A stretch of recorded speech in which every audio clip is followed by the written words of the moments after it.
Dinos, I'm the Orange Ranger, and welcome to another Saban Brand's Top 10 video. What comes after premieres? Finales! Well, actually, it's the second episode, and then there's a few others to go through the season. But eventually, you get to the end of the season, and you reach the episode that probably has the single biggest impact on how a season is remembered. Even more often than premieres, finales are usually the end of 2 or 3 episode arcs that build into them and establish the story leading in. However, that is not always the case, so in this situation, I'm only ranking the finale episodes themselves. Let's do it! Number 8. Reaching the Nexus, Super Ninja Steel. Some of you are going to say that I only rank this here because it's the freshest in my mind, and others of you are going to say that I just hate Ninja Steel in general, which isn't exactly untrue, come to think of it. But hey, remember that just last week, I named Super Ninja Steel's premiere as the worst episode as well. But Ninja Steel's was up at number 4. There's that, isn't there? I will say that I feel far more confident about naming this the worst Saban Brand's finale, as opposed to Echoes of Evil being the worst premiere. Nothing happens. Far too much time is spent on the Calvin and Haley breakup plot, which, besides being problematic, as I described in my review, it wasn't the time to talk about. Odysseus' final plan just feels far too rushed and spur of the moment, and as I said, Preston uses freaking magic to save the day. Ninja Steel didn't just end with a whimper, it ended with a fart, which is appropriate. Number 7. Galvanax Rises, Ninja Steel. The first season finale only barely beats out the second season's because it just felt a little bit more climatic, which is just another reflection of the failures of Ninja Steel, seeing as Super Ninja Steel's finale was the one that was actually supposed to be the ending. There's still a bunch of just so happens, nothing new for Ninja Steel. What does Madamodius do if Victor and Monty don't invent that star-stealing magnet? But there was a little more emotion and pathos, mainly from Brody, and at least Galvanax grows. Not as a character, I mean, literally. Add in 3 Red Rangers, and this one at least had all the proper spices of a finale. Number 6. Legendary Battle, Super Megaforce. If I were doing this list in reverse order, this episode would win the viewer's choice. And it's well-deserved. It took Ninja Steel's overall lack of quality to give us finales that ranked below this complete waste of potential. This adaptation spent 2 years hyping up the battle at the end of it. A legendary war featuring every single Power Ranger, including some that we had never even seen before. And it ended up being a 2-minute fight sequence composed almost entirely of Sentai footage where the Rangers fought against grunts left over from an invasion force. Excuse me, what? It was just such a telling sign of the failures of this episode that, well, 1, an extended version was requested and demanded so much that it actually happened, and 2, that version included a cut battle where the Megaforce Rangers take on the final boss, just these 6 Super Megaforce Rangers taking on what's essentially a monster of the day, and that fight is actually a more fitting tribute to the anniversary. Number 5. Endgame, Megaforce. Endgame ends up here for just not being very memorable. The hooks thrown to the next season are nice, but they're thrown in right at the end of the episode, meaning that everything happening in this episode is really just kind of tying up little loose ends in a boring way. I could have thrown you heroes a real curveball and actually said that Vrock is Back Part 2 was the true finale to Megaforce, despite being a Super Megaforce episode. Better final battle with Vrock, better resolution to the Megaforce side of the story. But this was the actual finale, so it's this that gets judged. Number 4. End of Extinction, Dino Supercharge. If Legendary Battle is the most disappointing ending of this era and Reaching the Nexus is the biggest failure, then this episode is certainly the most confusing ending. This episode actually had a lot of strong elements to it. Good fights with Sledge, the final villain, high stakes, and especially the sense that the Rangers had failed in their primary mission, defending the Earth. You maniacs! You blew it up! And that is where things took a left turn. A major one. All of a sudden, this becomes a time travel story, as the Rangers go back in time to stop Sledge before the story even begins. Their success not only saves the Earth, but the dinosaurs, who are alive and somehow tamed when the Rangers return to the present.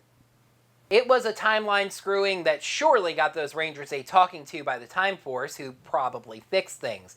You might notice that we haven't seen present day in the Dino Charge dimension since then. We've only seen Coda, who comes from its ancient past where the dinosaurs belong. And it also ensured that Dino Charge was taking place in an alternate dimension. The frustrating thing about that is it's really the only element of its plot that demands it be in an alternate dimension. An overcomplicated ending to what was otherwise a pretty strong finale. Number 3, one more Energem, Dino Charge. So at this point you may have noticed something with just 2 finales left on the list. Yes, it just so happens that the finales all lumped together with their seasons. Ninja Steel, Megaforce, Megaforce, Dino Charge, Dino Charge. Does that hint at stuff down the road? Might you be getting a look at how I see these seasons overall, and maybe a little preview of my ranking video for the seasons later on? Stay tuned. This is actually going to give away the order of the next 2, but hey, the only time where I ranked the Season 1 finale ahead of the Season 2 finale. It just really feels like they made even more of an effort to make sure that everything was wrapped up. Tyler defeats Sledge, the Rangers defeat a major monster that really seemed like Sledge's last shot, Kendall becomes the Purple Ranger, and at the end, which you'll soon see is actually very important to me, we get a moment seeing where all the Rangers are going to go after this. Those moments of finality and conclusion matter during a finale. We knew it wasn't over, there were more Energems to be found, Kendall had only just become the Purple Ranger, and they tease Heckle right at the end of the episode, but it could have been over, and that is the perfect midway finale. Well, I may have never done a top 10, or in this case top 8, list where the final 2 contained less suspense than this. You already know that both finales are from the same adaptation, Samurai, and I just said that Dino Charge was the only case where Season 1's finale ranked ahead of Season 2. So there's really no reason to put this off, is there? Number 2, The Ultimate Duel, Samurai. The Ultimate Duel isn't really all that great of a finale in terms of its overall story. The Rangers fight and defeat a monster of the day without a lot of difficulty. Antonio, the Gold Ranger, hardly even participates in the battle. No, this is a great finale of an arc for its namesake. The Ultimate Duel, and in this case I'm referring to the actual duel itself, despite being mainly Sentai footage, just like Legendary Battle, is just an excellent fight, just an ongoing back and forth battle between Jaden and Decker that ends with an excellent little bit of strategy by Jaden.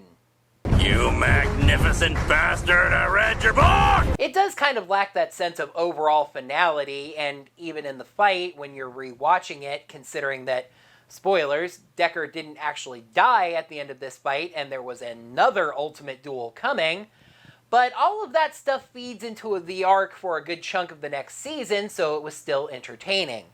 However, as I just said, I consider finality quite important, so this wasn't quite as good as... Number 1, Samurai Forever, Super Samurai. There is a structure to the perfect Power Rangers finale, and Samurai Forever follows it to the letter. It starts out with the Rangers' best hope for defeating the villain having failed.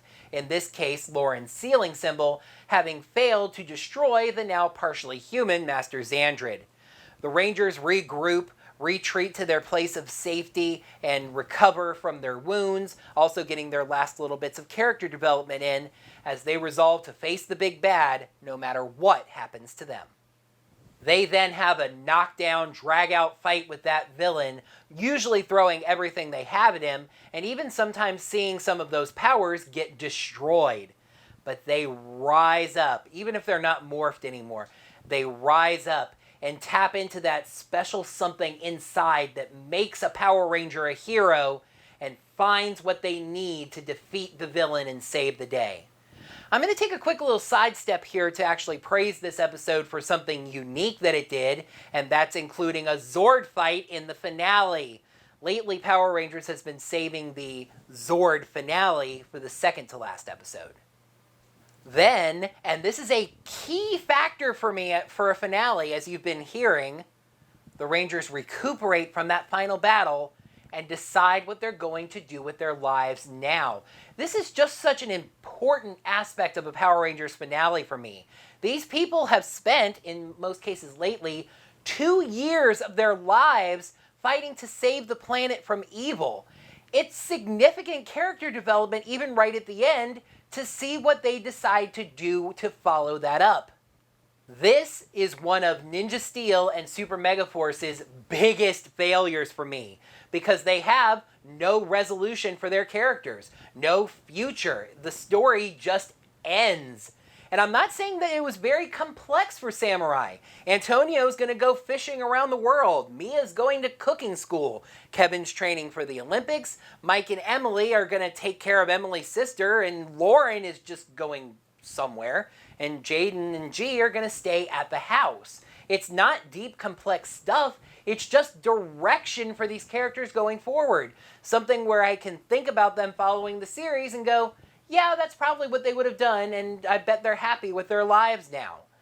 Finality and conclusion are a key factor, like I said, and that is the primary reason why, to me, Samurai Forever is the #1 Saban Brands Power Rangers finale. But in the immortal words of Whose Line Is It Anyway, you say tomato, I say bourbon and Coke. What was I talking about again? Oh, right, let's take a look at the viewer's choice. This one ended up being a lot closer than last week.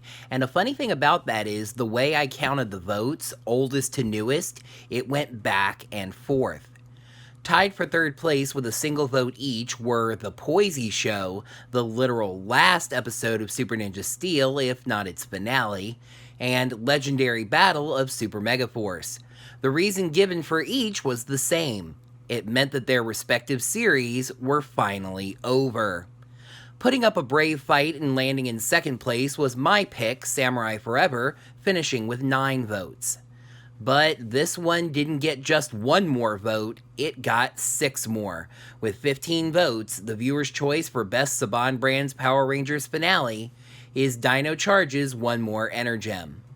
This week's YouTube shoutout goes to Samuel Kremer, who called this finale the exception to the rule that the others were all bad. Thanks for voting. Next time on the Saban Brands Top 10, I'm known to be a lover of all Zords. Well, not the Ninja Steel Zords, those things are unrecalcitrant garbage. Little peek behind the curtain here, I actually tried to hold up my Ninja Fusion Megazord to show you guys as a demonstration of my loving Zords, but not those. But I couldn't get the stupid thing to actually hold together long enough for a shot, so make of that what you will. But regardless, the past 8 years have given us a nice variety of Zords. We've had animals, more animals, vehicles, dinosaurs, more dinosaurs, and unrecalcitrant garbage. So yeah, there's certainly been a lot of variety. And considering that the Ninja Steel seasons themselves had 10 Zords, there are obviously at least 10, because that's just simple math. So I can stretch things out to a proper top 10 list this time. Next time, my top 10 Saban Brands Power Rangers Zords. So, pick your favorite one of those and leave a vote for it down in the comments below. And thanks for voting as always. That's going to do it for another Saban Brands Top 10 Off-Season video. Thank you heroes so much as always for watching. Down in the comments below, remember to vote for your favorite Saban Brands Power Rangers Zord. And also, let me know what you thought of my list for the finales.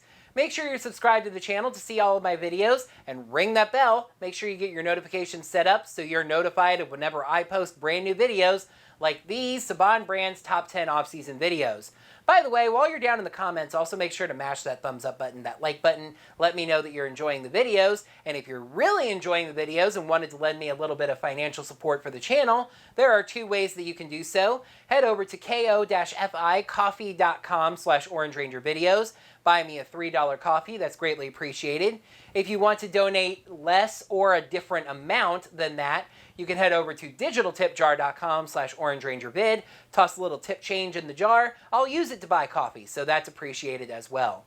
Until next time, heroes, may the power protect you.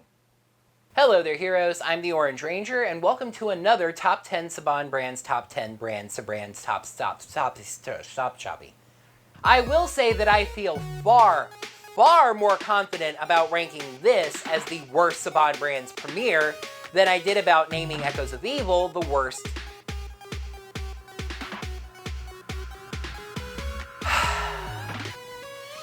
And it's well deserved.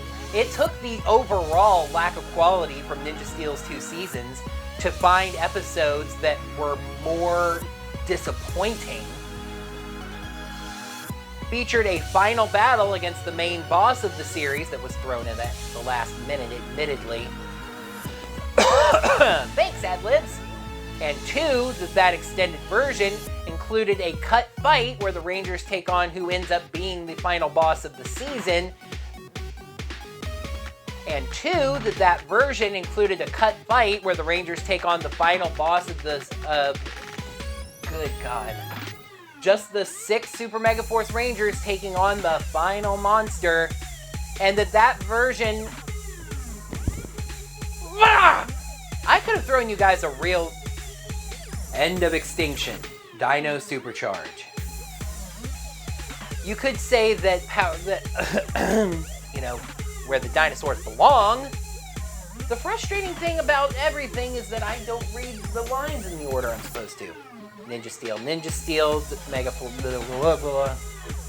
The Ultimate Duel itself, not the episode really.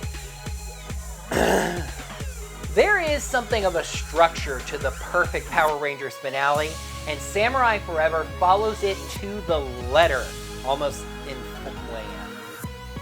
But in the immortal words of whose line is it? Well, yeah, I can't do that if it's the immortal words of whose line is it anyway. Next time on the Saban Brands Top 10, I am known to be a lover of all Zords. Well, not the Ninja Steel Zords, Steel.